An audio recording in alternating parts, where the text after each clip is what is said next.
Oh my God, this is so weird. I've never done anything like this, so I'm nervous. I'm going to jump right in so that, yeah, and fake it till I make it.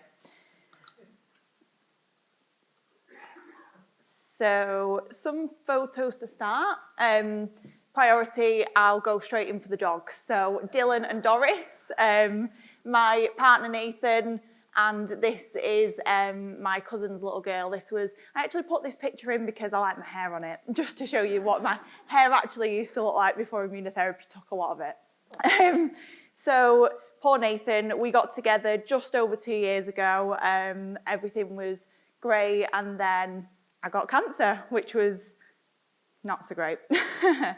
So, oh God, I'm speaking very fast, I'm so nervous. So, a saying that like so many people say, it's used so much, but everything happens for a reason, and I think that's something that I've kept in my mind throughout the whole journey over the last 18 months, and it's got me through every single thing that I've been through. I've kept this in my mind. So it started with a mole, and it was nothing to worry about. I'd kind of been to the doctors a few times, was told it's absolutely fine.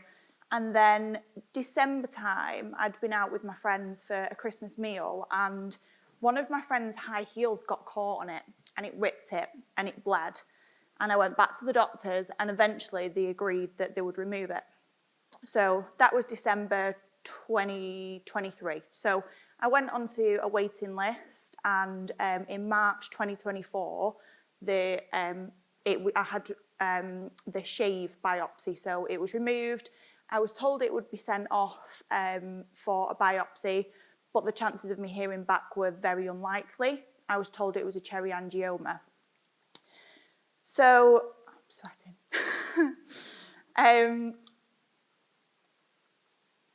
It was removed in March, and by April, it started growing back. And I thought, I noticed it shaving my legs because it was smooth, as you can see, but then this tiny little bit appeared, and I thought, I wonder if they've not quite cut it all out and it's coming back. So went back to the doctors. I was told, it's fine, this happens, don't worry, it can grow back. We'll wait till it gets bigger, and then we'll remove it again. And I kind of did have alarm bells at this point already, and I was more concerned about, well, if you're going to remove it again, the scar's just going to keep getting bigger. Anyway, a lot happened between now and the next few months. So it grew and it grew, and I was told I just had to keep waiting. So it then ended up growing like this. It gets worse, trust me. So many things happened. I actually went back to the doctors 7 times over the same thing. So between having it removed in March 2024 and then the story really kicks off in like October 2024. But yeah, every day it was changing, and various things happened, like ridiculous things. I was on holiday with Nathan in Croatia, and there was fish swimming around in the sea, and I yelped, and Nathan was mortified that I was yelping in the sea, to be honest. And I was like, a fish has bit me on my leg. And I just knew it had bit me on this mole. I just knew that tiny little, I just knew it was there. So it did. And from that point, like, I kept a plaster on it. Now, every week, the plasters were getting bigger and bigger. And again, I was still contacting the doctor on Ask My GP, actually, and sending these photos. Luckily, I've got all of the photos. And again, I just kept kind of getting fobbed off. I got some steroid cream because a fish bit me, and nothing was kind of happening. So, well, actually, sorry, she put me on a waiting list then to have it removed the following February for the second time. If I'd have waited till that February, I would have been dead, because I was nearly dead at that point. So a few more months go by, me and my friends went on holiday, and this is when I couldn't take any more of this thing that was on my leg, because previous to this point, it was just kind of a mole on my leg and I'd started to cover it up. But at this point, something changed, and I could feel it. It had a pulse when I walked, when I swam, everything. I knew it was there. It completely took over my life. So we were actually on our way back to the airport to come home, And like I said, I'd kept getting bigger dressings and stuff. And by this point, the dressings weren't even fitting it. I was really struggling to keep it covered.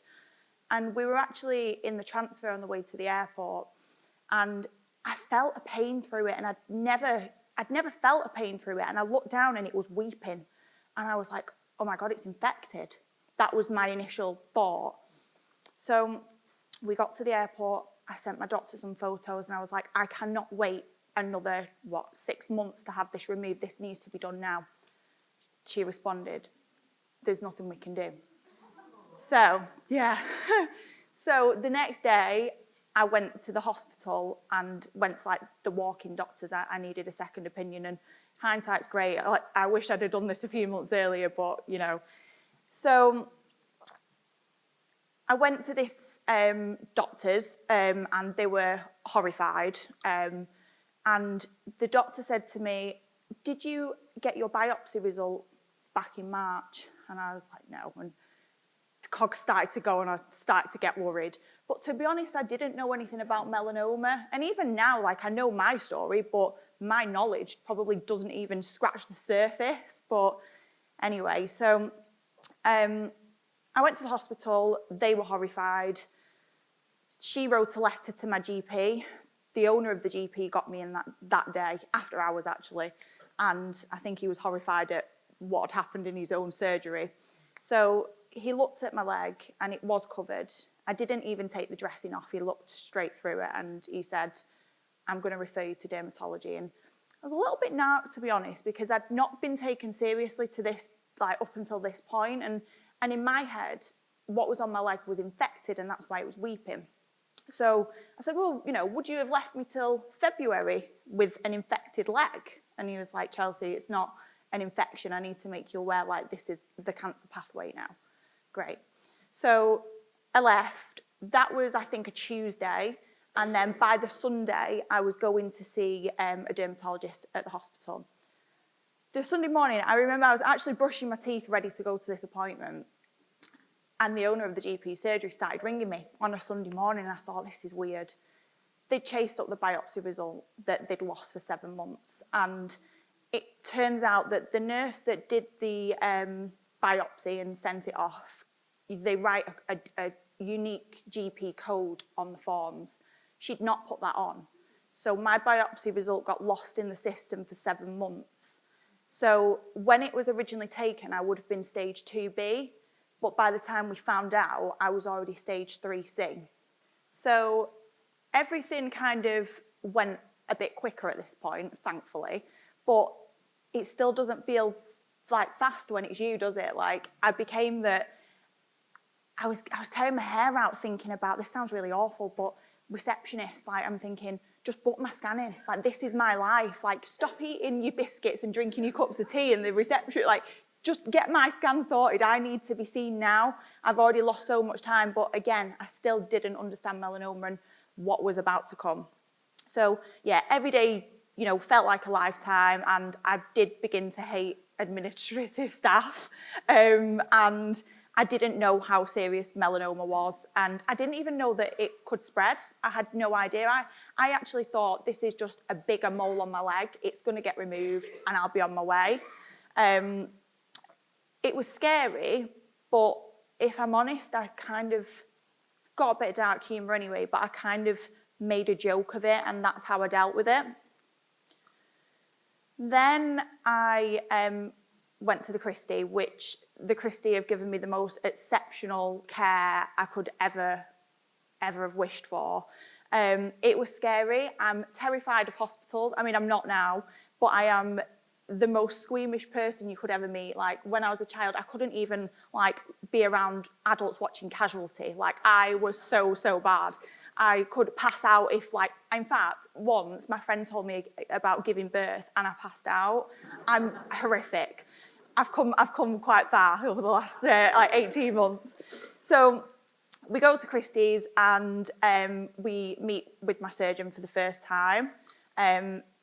Here is a picture of the little star that they gave me. So I was in complete terror mode. I was absolutely terrified of hospitals. The second I'd walk through the door, my stomach would go. I was horrific. I knew I needed surgery, and I ended up booking in for 6 private hypnotherapy sessions to try and help me just get through the idea of surgery.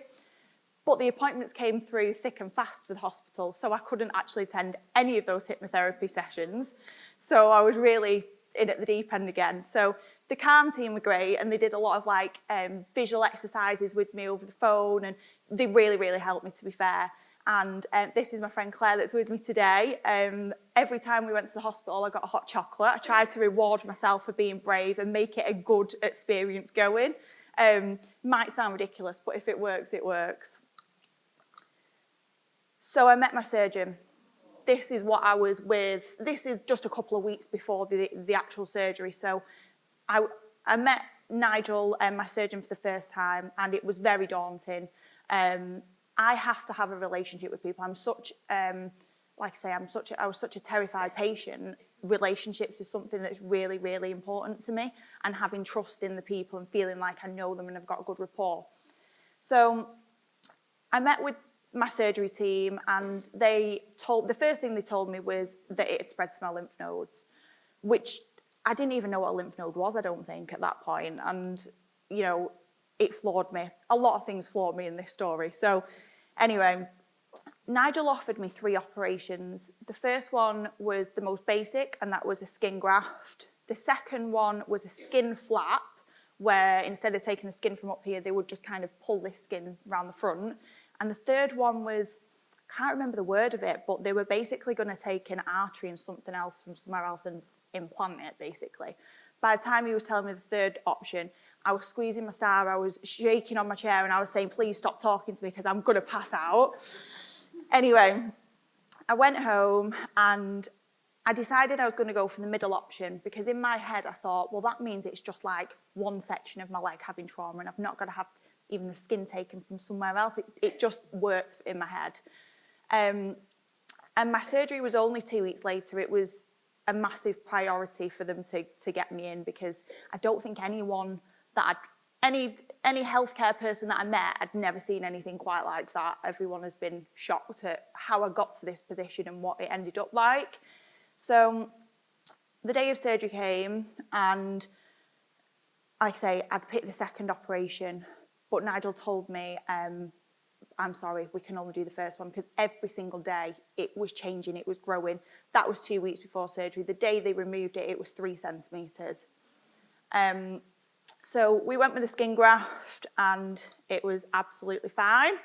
I think that might build. There we go.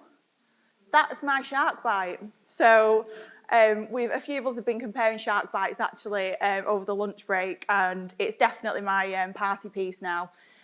So yeah, I had the lymph nodes dissected in my groin, I had the skin graft on my leg, and that star, you can just about see it in my hand there, that star has come everywhere with me. And when I woke up from the operation, the anaesthetist had actually put the star in my hand. I'll never forget that. Like, what a lovely, lovely touch. So I was in Christie's for a week, recovering really well, until the final day where they were taking the dressings off. And I'd got my head around the fact that, you know, there was something on my leg, whatever, but I didn't know that there was staples in it, which to most people, no one cares. But for me, like, absolutely lost it over the staples. Claire ended up coming down, and she had to pin me down while they took some staples out of my leg. It was horrific, but I'm past all that now. I wouldn't mind staples again if I needed them.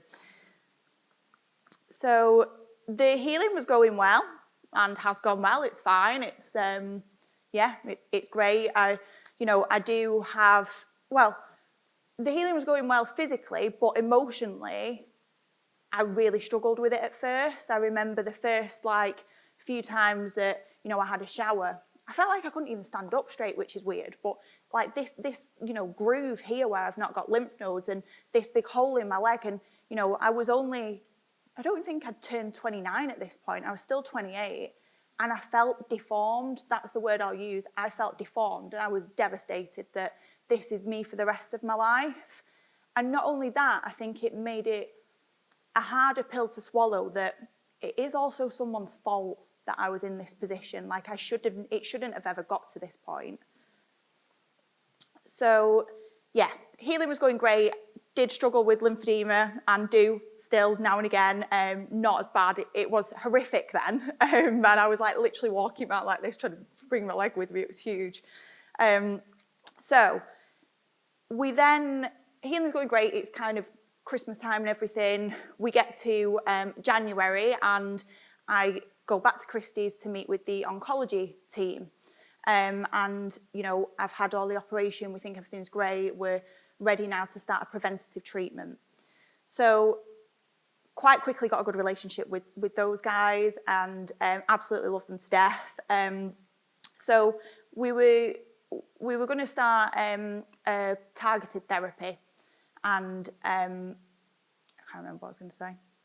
We were going to start targeted therapy, and they actually offered me 3 options then as well. They offered me immunotherapy, targeted therapy, or a clinical trial. And me being me, again, like this idea of everything happens for a reason. I was never like, oh, poor me. I was always like, how can I then help someone else from what I've been through? You know, the system's changed now. No biopsies will ever get lost again. This won't happen to someone else again. The nurse that did this, she will definitely have learned a lesson from this. And how can I just now go forward and help other people? And my initial response was, maybe I should do a clinical trial. Like, I feel like I'm giving back to the people that have helped me. But the results came back and I was BRAF positive, and we decided that targeted therapy was actually the way forward for me. Great, everything's picking back up. And then my baseline scan comes back and I was told that there's abnormalities in my lungs. So again, floored me. I don't even think, again, I knew that it would go into my lungs. I had no idea. I was just a young girl and wasn't expecting it. I got told that news the day I was going to sign for my treatment. I trotted into the hospital thinking, I'm signing a piece of paper and I'm coming away with some tablets for a year. And I got told it was in my lungs. So, well, I didn't. I got told it might be in my lungs, and I had to wait another month to find out for sure. So over that next month, this is a bit weird and you might not understand this, and I don't even know if I understand it myself, but I was getting my head around the idea of if it is in my lungs. So they said, if it is in your lungs, we've got immunotherapy. Well, that was already one of the original 3 options anyway, so I kind of got my head around that. But then the weird thing for me, and I'm happy to admit, is over that month I started to want it to be in my lungs, which sounds ridiculous, I know, but I don't know if it was maybe a bit of a survivor's guilt. I felt like I'd lost 7 months of not knowing I had melanoma, and I'd had it, you know, from the October. I'd had my treatment, my operation and everything, and then I'd come through the other side, and I thought, I've not experienced it. I've not suffered enough. Like, you see people with cancer and they've lost their hair, they're poorly for years, and I felt like I'd cheated it. I felt like them losing my biopsy actually like helped me in a way. I felt like I'd not suffered enough, and I started to crave it. It sounds ridiculous, I know, but it's the truth.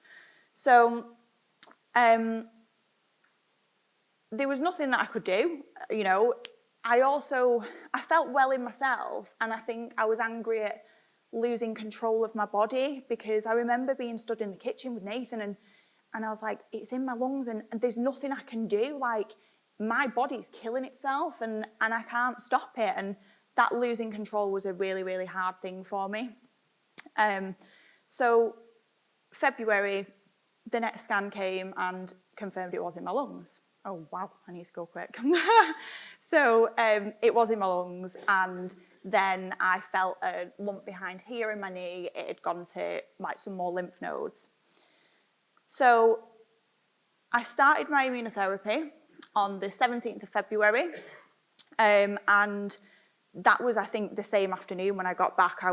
It floored me. So I was told, I went on to the Ipili and Nivo for 4 rounds and then continue on the Nivo for the rest of the 2 years. I was told I wouldn't get through the first 4, but I was adamant that I would. And yeah, it floored me. It made me really, really poorly. So we started in February. Now, I don't have pictures from the next few months because things took a real like downturn. So we get to the second treatment, and I got so poorly by this point. My appetite had completely gone. and I'd started feeling pain in my spine, and the pain was like someone was squeezing each vertebrae, or like they had a hammer and was hammering my spine. And I'd wake up in the middle of the night and I'd be crying and I'd be having paracetamol and thinking in 20 minutes they'll kick in. So my appetite had gone so bad, I was so severely underweight, all my periods had stopped, and I was particularly unwell. I was hot, like I would be constantly throwing up and you could just see the steam coming off me. I ended up getting admitted quite a few times at this point. And when I was in there, my nurses came to see me. So I'd just had the second treatment and I had another 2 to go. And I was then told that I was too poorly and they might need to take me off the treatment because I wasn't going to make it. My cancer, my blood markers were showing that my cancer was doubling every single day. So from February confirming it was in my lungs to March, it was now in every vertebrae of my spine, all of my ribs, all of my pelvis, my femurs, lungs, liver, spleen and breast. It was everywhere. So I hated the team, I hated the hospital, I associated everything with bad news. And then at that point I said, like, I'll stop work. And, you know, I stopped work in March and I was put onto a syringe driver. I left hospital after about 9 days and finally got out after, like, my mental health had just completely took a toll at that point. And I felt like everyone was giving up on me. They wanted to take me off immunotherapy because I was so weak. And that was just like the worst thing they could have said to me because I needed someone to believe in me. So I eventually get home and I've now been assigned a palliative care nurse. So yeah, like I say, no pictures from this point because I was in a bad way. So I was on a syringe driver with morphine and anti-sickness and I couldn't eat a thing. My nurses at Christie's were begging me to eat a chocolate button. I was so underweight. I'd been bedbound. I lost all of my muscle. I couldn't walk. I was in a wheelchair. And I still carried on. I still tried my best. For a while, I shut the world out and friends couldn't talk to me, see me, nothing. The doctor, actually, my GP came, did a home visit and he gave me some antidepressants, which felt like a bit of a kick in the teeth, if I'm honest. Like, yeah, I'm not in a good mood, you know. So anyway, as poorly as I was, my cousin would come and she would force me to be in the shower. We had a seat in the shower. She'd shower me. She'd straddle me and pluck my eyebrows and she'd do anything she could to make me look awake. Nathan would arrive. He'd dress me. He'd put me into the car. He'd wheel me into the hospital. And I would lie my way through an appointment so that they would give me the next treatment. And somehow they gave me the third one. And they said, it's on a knife edge if we can give it to you or not. But they did. And I remember Nathan wheeling me out and I was like, we've got the third one. If we get the third one now and we have to stop at that, at least we've had 3. They said we wouldn't get 4. But somehow they let me have the 4th one as well. And then I started on a 6-week break. So all of a sudden, so March and April had been very, very dark. And, you know, I'd managed to somehow get through the 4 treatments that not many people do manage. And like I say, I had a palliative care nurse, district nurses every day. I'd been starting to, I never gave up, but at this point I lost my hope because everything was going against me. Like everything was more and more bad news and cancer was everywhere. I remember the TV, like every advert was a cancer advert. Kevin on Coronation Street had cancer. Like it was everywhere. I couldn't escape it. And then something changed and one of my friends managed to actually get through the door to see me. And it was the last day of April. And before I'd got really poorly, I had been trying different like treatments as well of like oxygen therapy, crystals, like all sorts of stuff, like random stuff. But I was trying my best. And she took me to the oxygen chamber on the 30th of April. And like I said, they'd have to lift me. I was so weak. And she said to me, she tried to give me a bit of tough love and say, come on, pull yourself together. Like, you can't go out like this. If this is all you've got, you need to do a bit more and, you know, let's do something. So I'd still not been eating. And she said, is there anything I can cook for you? So I said, well, actually, take me out. So then the next day, she took me out. It's not moving. Here we go. This is the first time I left the house apart from going to a hospital appointment, but I was so skinny, and I had half of a sandwich that day, and then the off button for food was lost, let me tell you. Like, I just don't stop eating ever now. So I felt great, and I just got my mojo back on that day, and every single day after that, I got so much better. Like, I can't tell you how quickly I started to get better. So that week, I then had a PET scan, and I went to see a friend that I'd not seen for a while, and while I was there, I got a phone call, and it was the hospital, and they asked how I was, and it was like I had a point to prove, and I was like, oh, I'm great, I've been out of the house, I'm eating, I'm doing really well. I'd had like 3 days out of the house at this point, and I was like, yeah, don't take me off the treatment, please don't take me off the treatment. And they said, we're not taking you off the treatment, we've got your scan results back, and the treatment's working. So we went straight to the hospital, and here's some of my scan results. So that is one of the vertebrae in my spine. So the one on the right would have been March, and then the ones on the left would have been May. The pelvis down here, there was so much in my right pelvis, they thought it was going to break my pelvis, actually. This is my liver. This was actually, it doesn't look too bad on, well, it is obviously bad, but there's another worse scan than that, but it was pretty bad. So this was the second day I was out of the house. You can see how skinny I was, but my belly was huge with all of the cancer that was in my liver and organs. This photo was actually, the middle one, was for Nathan's birthday, and this was like the 25th of May, so, you know, nearly a month into recovery, and I was still very, very thin, but, you know, I was becoming me again. And then this is on the 10th of June, so just 2 weeks later than the next picture, and you can see, like, the recovery was huge, it was rapid. So side effects then started. I've got vitiligo now, and then my hair started to thin. And, you know, months before, if you'd have told me my hair was going to come out when I first knew I had cancer, it wouldn't have bothered me. I was like, yeah, I'm ready for whatever. But when that started happening, that absolutely killed me. And I broke my heart morning and night when I brushed my hair. So summer happened, and I started making loads of memories. We went down to Stonehenge, we went to London, I took Max, my stepson, to Cadbury's World, which was definitely for me and not for Max.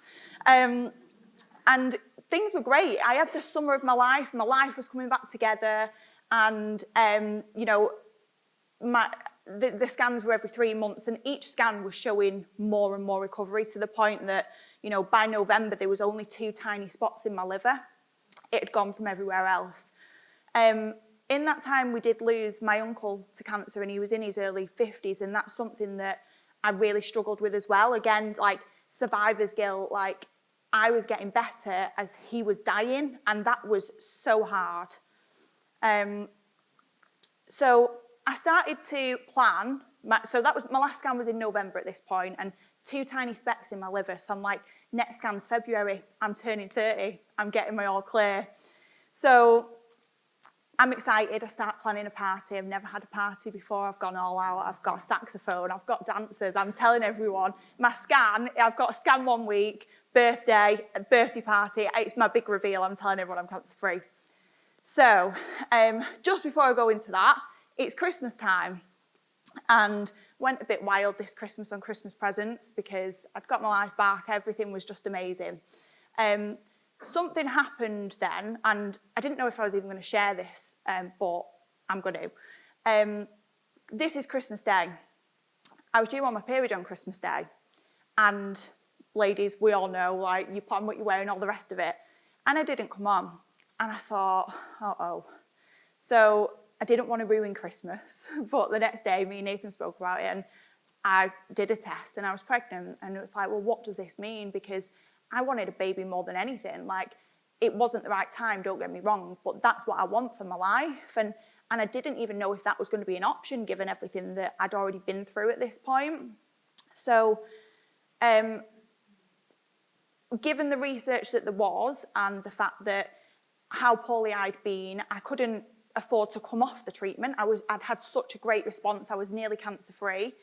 I couldn't come off the treatment. If I stayed on treatment and kept the baby, it could have so many horrific effects on the baby. So I had a termination, which was difficult. It was awful. So yeah, that was January. So it took the sparkle out of me getting better, if I'm honest. Like it was awful. It was probably one of the worst things out of the whole journey to this point. So January happened, took the sparkle out of me getting better a little bit, if I'm honest. Then February comes and I'm trying to pick myself back up. Like every time I'm doing well, someone with a stick just comes and beats me back down. So February comes and I'm like, right, okay, pull yourself together. You've got some scans and then you're going to have your big party. So I go for a routine MRI scan on the 5th of Feb. And I remember Nathan had just booked a ski trip. I'm actually meant to be there today. They've just landed and I've not been allowed to go. So I'm excited. Birthday, going to go on my first ever ski trip. Everything's great. I'm going to start my 30s and put all this behind me. And went to the MR scan and they told me it's only 15 minutes today, which was music to my ears because I hate the MR scans. So did the scan, bounced off it and was like, yay, first time I've not cried on the MR machine. And I was told that I needed to wait for an on-call oncologist to come talk to me, and after I was on-call oncologist. So I was like, I knew, I was in turmoil straight away. And they go down the whole process, don't they, of like sitting you in a room and like going through the whole process. And I didn't want that. I wanted facts right now. So unfortunately, I didn't get my all clear. I did for everywhere in my body, but I actually then got told it was now in my brain. So, yeah. So I was told there and then it was in my brain. Nathan came straight to the hospital to pick me up. Now I'm not allowed to drive, which is another kick in the teeth. But somehow I picked myself back up again. And the next day, this is an email off my nurse, Martha, and I have such an amazing relationship with them. And I think that line there where she just says, like, we're not giving up on you, that was all I needed to hear to be able to pick myself back up again. And I did exactly that. So I took my horse, Scotty, to the gallops, and that smile on my face doesn't look like a girl that the day before found out she had cancer in her brain, does it really? But I just cracked on again, and no more sticks were going to beat me down. I just have to, take it into my own hands and just run with it again. So I did. I managed to turn something negative into something positive.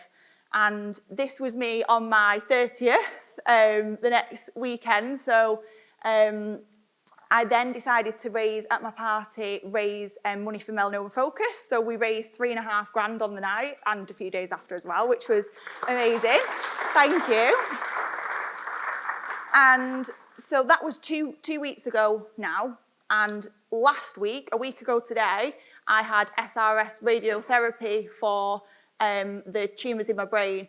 And just to add, actually, on my 30th, so the original MR scan said there were 7 nodules in my brain. On my 30th birthday, the consultant rang me, and the first question they ask is obviously, what's your date of birth? Just a few security checks. And I'm like, 20th of February, and I think he's going to know, like, it's my 30th today. He's not going to tell me any bad news. And he's like, yeah, we found another 3. So there's actually 10 in my brain. So anyway, a week ago today, had SRS radiotherapy. I acted confident and I smashed it. I was so terrified of going in that mask because I don't like MRI machines, so that was not ever going to be easy for me. But I acted confident and I just got on with it. And now we just wait to see how I respond to the treatment over the next few months, really. But yeah, I think instead of sulking about things, I just try and turn any negative into a positive. And just to wrap up, again, everything happens for a reason, and I feel like I've learned so much about myself. Like when I look back at those original photos of myself at the start, I think, what a naive girl. Like I had no idea, and now I know the meaning of life. Like those days across summer, like my life slowed down, and I started to appreciate things like the trees, the grass, like crazy things, like what melanoma has done for my life.